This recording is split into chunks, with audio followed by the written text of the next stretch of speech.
ગીતામાં ભગવાન કહે છે ત્યાગાચ્છાંતિરનંતરમ. જેના જીવનમાં ત્યાગની વૃત્તિ હશે એના જીવનમાં શાંતિ હશે. નહીં તો ગમે એટલું આપણે ભેગું કરીએ, સગવડ વધશે, સુખ નહીં વધે. પેલા ઝૂંપડામાં રહેતા રહેતા અને રોતા હતા, હવે પૈસા થયા, આપણે મોટા મહેલમાં રહીએ છીએ પણ રોવાનું ચાલુ છે. પેલા વાણવાળા ખાટલા ઉપર બેઠા બેઠા રોતા હતા,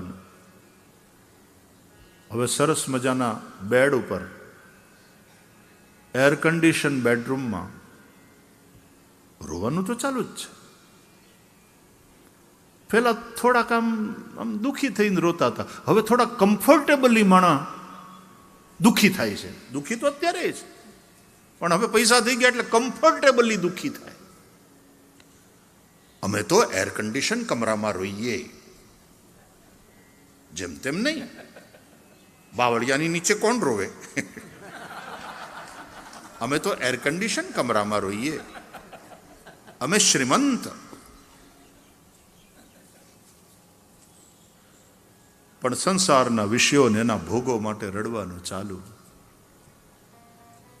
જ્યારે એક સાધુ પુરુષ પણ રડતો હોય, પણ એ ભગવાન માટે રડતો. કબીર હસના દૂર કર રોને સે કર પ્રીત, બિન રોએ કિત પાઈએ પ્રેમ પિયા રે મીત. જૈસે ગોપિયા રોઈ, ગામડાની ગોપીઓ હતી, ગોકુળ ગામડાનું આ જીવન. કેવો પ્રેમ, કેવું સમર્પણ ગોપીઓનું. અને એ જ્યારે કૃષ્ણ જાય છે ત્યારે એના વિયોગમાં જે રીતે રડે છે, રુરુદુઃ સુસ્વરમ રાજન